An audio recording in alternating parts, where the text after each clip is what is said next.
السلام علیکم ورحمۃ اللہ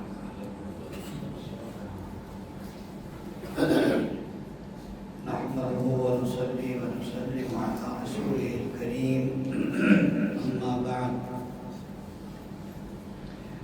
قال الله تبارك وتعالى أعوذ بالله من الشيطان الرجيم بسم الله الرحمن الرحيم واذكروا الله في أيام معدودات وقال تعالى يا أيها الذين آمنوا اذكروا الله ذكرا كثيرا وسبحوه بكرة وأصيلا وقال تعالى فاذكروني أذكركم واشكروا لي ولا تكفروا وقال رسول الله صلى الله تعالى عليه وسلم مثل الذي يذكر ربه والذي لا يذكر مثل الحي والميت أو كما قال رسول الله صلى الله عليه وسلم اللهم صل على سيدنا ونبينا وحبيبنا وقرة أعيننا محمد وعلى آله وأصحابه وبارك وسلم. میرے محترم دوستو، زندگی آمد برائے بندگی، زندگی بے بندگی شرمندگی. مقصد زندگی اللہ کی بندگی. یہ جو اللہ کی بندگی ہے یہ ہمیں مسلمان بناتی ہے. یہ کوئی مولویوں کا یا کسی مخصوص طبقے کا یا جیسے مشہور ہو گیا مذہبی طبقے کا کام نہیں. مذہبی طبقہ، اچھا مذہبی طبقے کو ہم ایک طرف رکھ دیں تو آپ کیا ہیں؟ آپ کا مذہب سے کوئی تعلق نہیں. کیوں جی؟ اگر میں کہہ دوں کہ آپ کا مذہب سے کوئی تعلق نہیں ہے سارے مجھے پڑ جائیں گے، ماریں گے، پیٹیں گے، تو پھر آپ مذہبی طبقہ نہیں ہوئے. تو یہ اللہ کی بندگی، اللہ کے ہر بندے کا مقصد زندگی ہے. یہ کوئی مذہبی طبقے سے مخصوص نہیں ہے، یہ مولویوں سے مخصوص نہیں ہے. ہر آدمی جس نے کلمہ لا الہ الا اللہ محمد رسول اللہ پڑھا ہے وہ مذہبی ہے اور مولوی ہے. مولوی کہتے کسے؟ پتہ ہے آپ کو مولوی کہتے کسے؟ اللہ والے کو مولوی کہتے ہیں. اللہ والے کو مولوی کہتے ہیں. آپ اللہ والے نہیں ہیں؟ پھر آپ صرف مجھے ہی کیوں مولوی سمجھتے ہیں؟ یا داڑھی والے کو کوئی کیوں مولوی سمجھتے ہیں؟ ہر مسلمان مولوی ہے کیونکہ وہ اللہ والا ہے. کسی کا تعلق اللہ سے کم ہے، کسی کا زائد ہے، کسی کا درمیانے درجے کا ہے، کسی کا کمزور درجے کا ہے، کسی کا بہت اونچے لیول کا ہے. لیول میں فرق ہے، اونچ نیچ ہے. ہر آدمی اللہ والا ہے. کسی بھول میں نہ رہیں. ایسے نہ ہو کہ ہم کسی کی بے اکرامی کر دیں، بے ادبی کر دیں اور وہ اندر سے چھپا ہوا رستم ہو اور اس کا اللہ سے بھرپور تعلق ہو اور ہم غفلت میں مارے جائیں. ہم غفلت میں مارے جائیں. وہ مشہور بات ہے، لوگ کہا کرتے ہیں کہ دیکھنا، محتاط رہنا، ایسا نہ ہو کسی کی اللہ تک پہنچ جائے، کوئی اللہ سے شکایت کر دے اور اللہ تعالیٰ اس کی شکایت پر برا مان جائیں، اور جس کی شکایت لگی ہے اس کا سب کچھ صاف ہو جائے۔ زندگی کا مقصد اللہ کی بندگی ہے۔ بندگی کے لیے بہت ساری چیزیں رب کریم نے حضور اکرم صلی اللہ علیہ وسلم کی زبان اقدس سے ہمیں عطا فرمائی ہیں۔ اس میں ایک بہت آسان چیز ہے، آج کل اس کا سیزن چل رہا ہے، آج کل اور کل کا دن باقی ہے۔ ویسے تو اس کا سیزن سارا سال ہے، اس کا سیزن سارا سال ہے، حرام ہر لمحہ ہر گھڑی، لیکن نماز کا ایک وقت ہے۔ ابھی جمعہ پڑھنے آئے ہیں، عصر کے بعد جمعہ پڑھ سکیں گے، مغرب کے بعد پڑھ سکیں گے، کل پڑھ سکیں گے۔ عید پرسوں گزر گئی، اب عید پڑھ سکتے ہیں؟ کیوں بھائی؟ نماز کا ایک وقت مقرر ہے، روزے کا ایک وقت، فرض روزے کا ایک وقت مقرر ہے، اور حج کا ایک وقت مقرر ہے، عمرے کا وقت مقرر، جگہ مقرر، وہاں جائیں گے۔ اچھا، عبادات کا وقت مقرر ہے، لیکن ایک عبادت ہے کہ وہ ہر عبادت کی جان ہے اور روح ہے، اور اس عبادت کا تعلق ہر وقت کے ساتھ ہے، اس کی کوئی لمٹ نہیں ہے، اس کی کوئی تعداد نہیں ہے۔ اللہ نے فرمایا یا ایھا الذین آمنوا، ارے ایمان والو، اذکروا اللہ ذکرا کثیرا، اللہ کا ذکر کثرت سے کرو، کوئی تعداد نہیں، اس کی کوئی لمٹ نہیں، 4 تسبیح، 2 تسبیح، 3 تسبیح، نہیں بھائی نہیں، کچھ نہیں، اس کی تعداد مقرر نہیں ہے، بغیر تعداد کے پڑھو، لا تعداد پڑھو، ہر وقت اللہ کا ذکر کرو۔ حضور اکرم صلی اللہ علیہ وسلم نے ارشاد فرمایا ایک صحابی کو، لا یزال لسانک رطبا بذکر اللہ عز وجل، تیری زبان ہر وقت اللہ کے ذکر سے تر رہے، تیری زبان ہر وقت اللہ کے ذکر میں لگی رہے۔ تو کیا فرمایا کہ ذکر کے سارے ہی وقت ہیں، سارے ہی وقت ذکر کے ہیں۔ کبھی کانوں کا ذکر، جیسے ابھی آپ اللہ کی بات سن رہے ہیں، اپنی تسبیح چھوڑ دیں، اب کان ذکر میں ہیں۔ کبھی دل کا ذکر کہ بیت الخلاء میں گئے ہیں، بھئی وہاں زبان سے ذکر نہیں ہو سکتا۔ میں نے ایک بڑے عالم کی زبان سے سنا کہ سیدنا عمر رضی اللہ تعالیٰ عنہ اتنی کثرت سے اللہ کا ذکر فرماتے تھے کہ جب بیت الخلاء میں جاتے تو اپنی زبان دانتوں کے نیچے دبا دیتے تھے کہ کہیں بے اختیار زبان سے ذکر جاری نہ ہو جائے۔ یہاں زبان کا ذکر نہیں، اور دل کا ذکر ہے۔ تو ذکر کی کثرت، ہر وقت اللہ کا ذکر، ہر وقت اللہ کی قسم، یہ مفت کی بزرگی ہے۔ مفت کی کیا ہے؟ بزرگ۔ آپ کو مجھے کسی سے بزرگی کا تمغہ چاہیے؟ کیوں بھائی؟ کہ ایک تقریب سجے، اس میں کہے جناب ان کو تمغہ ذکر الہی دیا جاتا ہے، یا ہمیں ذکر کا تمغہ اللہ سے چاہیے؟ کیوں جی؟ اللہ سے چاہیے نا، اللہ کا ذکر ہے، اللہ تعالی شانہ ضرور تمغے دیں گے۔ اور ایسے چھوٹی موٹی تقریب نہیں، 4 دیواری کی تقریب نہیں، اولین و آخرین کے سامنے اللہ عزتیں اور عظمتیں عطا فرمائیں گے۔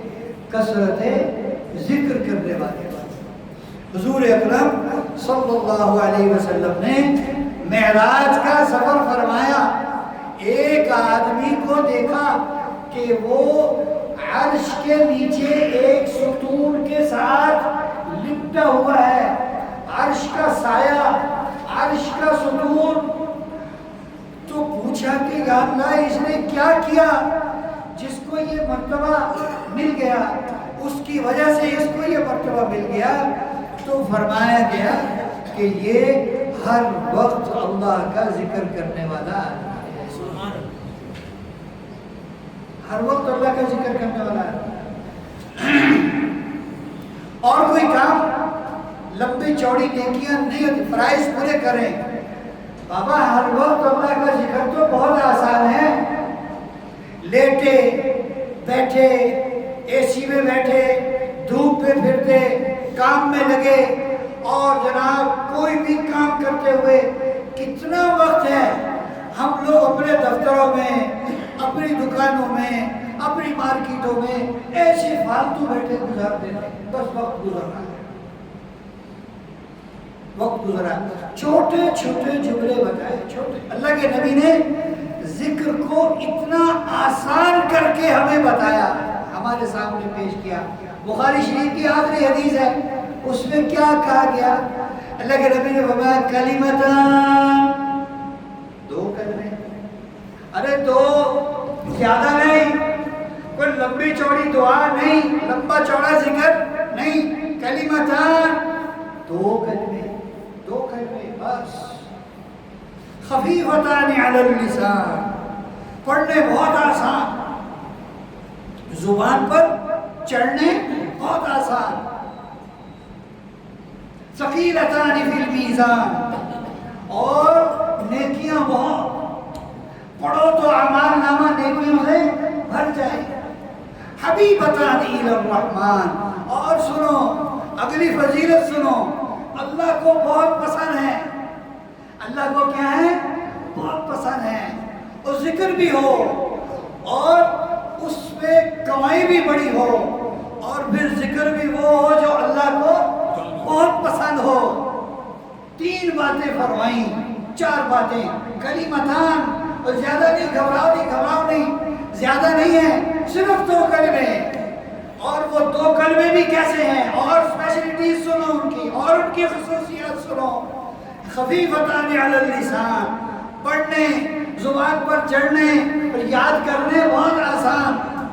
اور ثقیلتان فی المیزان، نیکیاں بھی بڑی، کمائی بھی بڑی، ترازو بھی بھر دے. حبیبتان الی الرحمن، اور اللہ کو بہت پسند ہے. اب اس سے بڑا کوئی ذکر ہو سکتا ہے کہ جس میں کمائی بھی ہو، پڑھنا بھی آسان ہو، اور وہ ہو بھی مختصر، اور وہ ہو بھی اللہ کو پسند. فرمایا سبحان اللہ وبحمدہ سبحان اللہ العظیم، سبحان اللہ وبحمدہ سبحان اللہ العظیم، سبحان اللہ وبحمدہ سبحان اللہ العظیم. یہ دو کلمے، سبحان اللہ وبحمدہ ایک، سبحان اللہ العظیم دوسرا. کوئی مشکل ہے؟ یہ بیٹھے بیٹھے آدمی یاد کر سکتے ہیں. اور دن کی کتنی تسبیحات پڑھ رہے ہیں. تیسرا کلمہ آتا ہے صاحب، سبحان اللہ، الحمدللہ، لا الہ الا اللہ، اللہ اکبر. یہ تیسرا کلمہ. آپ جانتے ہیں تیسرا کلمہ حضور صلی اللہ علیہ وسلم نے کس کو عطا فرمایا تھا؟ کیوں جی؟ اپنی لاڈلی شہزادی صاحبزادی سیدہ فاطمہ الزہرا رضی اللہ تعالی عنہا کو عطا فرمایا تھا. جب وہ کچھ دنیا کی چیز مانگنے آئی تھی، آپ نے فرمایا بیٹی یہ پڑھا کر رات کو سونے سے پہلے بستر پہ بیٹھ کے تو یہ پڑھا کر، اس سے تجھے فائدہ ہوگا. اب اس کے کتابوں میں اتنے فوائد لکھے ہوئے ہیں کہ آدمی تیسرے کلمے پر مر جائے، فدا ہو جائے. روٹی چھوٹ جائے, پانی چھوٹ جائے, دوائی چھوٹ جائے, خدا کی قسم اگر تیسرے کلمے کی اہمیت آ جائے تیسرا کلمہ نہ چھوڑے. سبحان اللہ والحمد للہ ولا الہ الا اللہ اللہ اکبر, یہ تیسرا کلمہ. آسمان و زمین کا خلا کتنا ہوگا؟ ہے کسی کو پیمائش؟ کسی کے پاس پیمائش ہے؟ سارا کا سارا اللہ نیکیوں سے بھر ہے.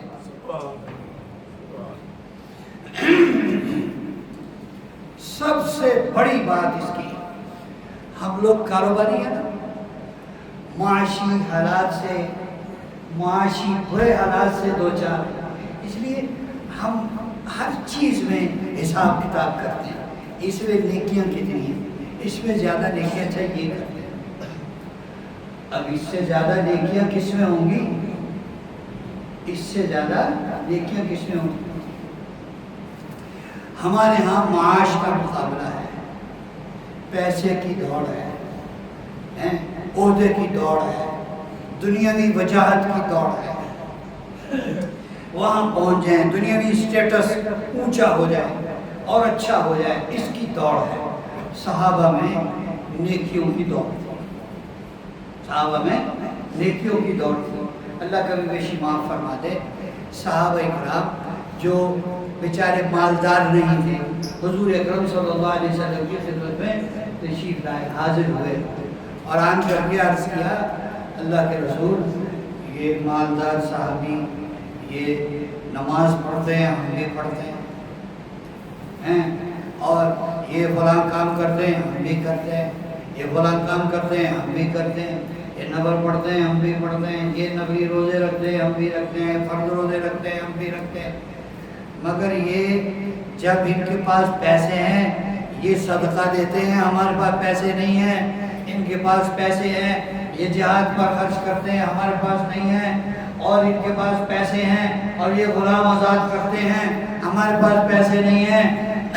اور ان کے پاس پیسے ہیں, یہ یتیموں پر, مسکینوں پر, محتاجوں پر, غریبوں پر خرچ کرتے ہیں, ہمارے پاس نہیں ہیں. تو یہ نیکی میں ہم سے آگے بڑھ جاتے ہیں. ہمیں کوئی طریقہ بتائیں کہ ہم بھی نیکی میں ان سے آگے بڑھ جائیں. حضور نے تیسرا کلمہ بتایا, فرمایا یہ پڑھا کرو, 100 مرتبہ پڑھو. اس دن جس دن تم نے اسے 100 مرتبہ پڑھ لیا, تم سے آگے نیکی میں کوئی نہیں نکل سکے گا الا یہ کہ کسی نے یہ 100 سے زیادہ دفعہ پڑھ لیا. اچھا, انہوں نے پڑھنا شروع کر دیا. اب وہاں تو دوڑ تھی نیکی میں, مال کے ذریعے بھی نیکی, اعمال کے ذریعے بھی نیکی. تو وہ امیر صحابہ نے دیکھا یار یہ بیٹھے ہوئے ہیں اور بیٹھے بیٹھے کچھ پڑھتے ہیں, تو یہ کیا چکر بازی ہے, یہ کیا کر رہے ہیں. انہوں نے ایک نیا عمل شروع کر دیا. پتہ لگ گیا کہ ان کو حضور نے ایک ذکر بتایا ہے, یہ اس میں لگے رہتے ہیں. ان کو بھی پتہ لگ گیا, انہوں نے بھی شروع کر دیا.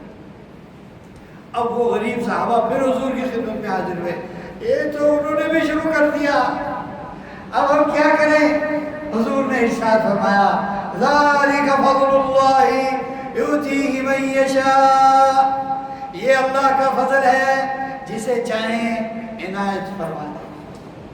اب تم بھی کرو, وہ بھی کریں, دوڑ لگائے رکھو اور اللہ تک پہنچ جاؤ.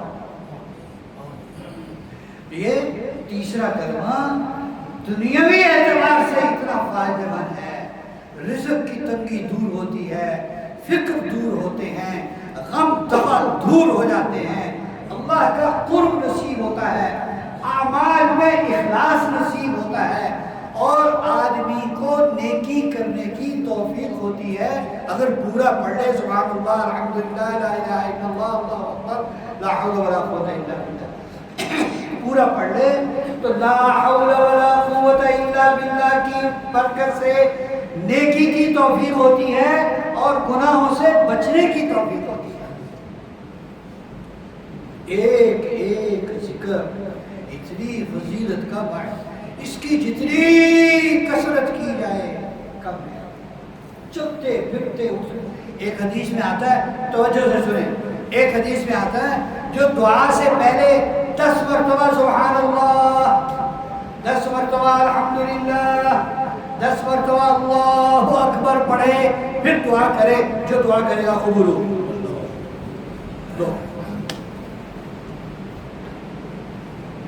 ہر نماز کے بعد پڑھنے کا حکم ہے.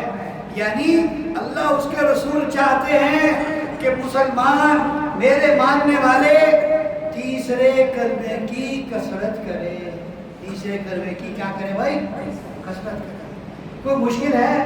کوئی ایک فرد مجھے بتا دے جسے یہ نہ آتا. جو جی پانی کی طرح اللہ نے اسے عام اور آسان رکھا. پانی کی طرح.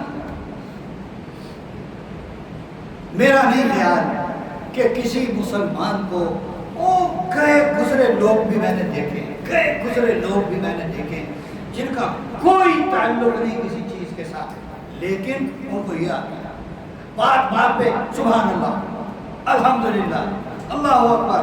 ان کو یہ کہنا تھا لا الہ الا اللہ. کس کو نہیں آتا لا الہ الا اللہ؟ کس بچہ گود سے نکلتا ہے اور ذرا لڑکھڑا کے چلنا شروع ہو جاتا ہے اور ماں اس کو سکھا دیتی ہے لا الہ الا اللہ. اللہ اس کی زبان پہ پڑھا دیتے لا الہ الا اللہ. اس کی کثرت کریں، اس کی کثرت کریں. کون کون اس کی کثرت کرے گا انشاءاللہ؟ اتنی باتیں حضور اکرم صلی اللہ علیہ وسلم نے اللہ سے ہمیں لے کر دی. اتنی باتیں حضور اکرم صلی اللہ علیہ وسلم نے اللہ سے ہمیں لے کر دی. حضور کا کوئی حق ہے؟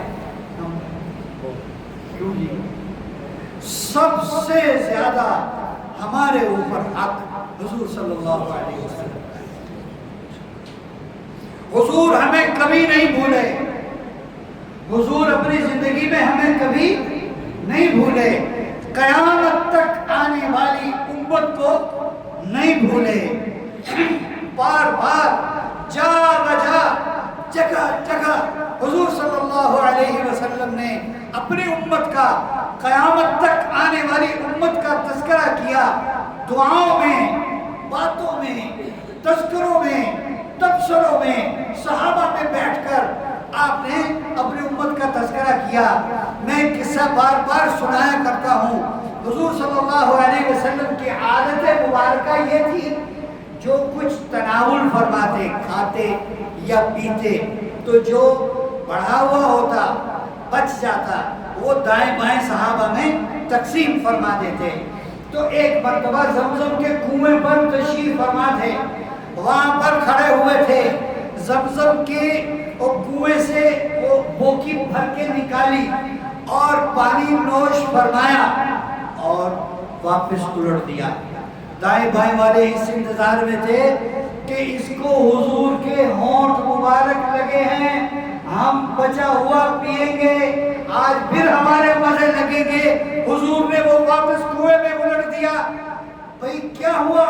صحابہ تو ڈر گئے کہ شاید ہم سے ناراضگی ہے، اس لیے ہمیں اپنا بچا ہوا عنایت نہیں کیا. تو پوچھ لیا اللہ کے رسول آپ ہم سے ناراض تو نہیں ہو گئے؟ آپ کو ہم سے کوئی ناراضگی تو نہیں ہو گئی؟ آپ نے ہمیں اپنا بچا ہوا عنایت نہیں کیا.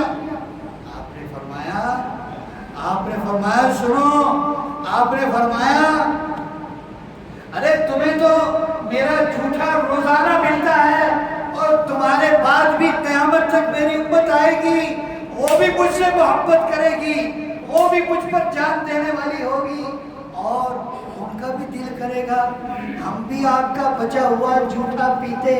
وہ کیسے پیئیں گے؟ میں نے اس لیے ڈال دیا کہ چلو جو زمزم پیے وہ تو میرا جھوٹا پیے.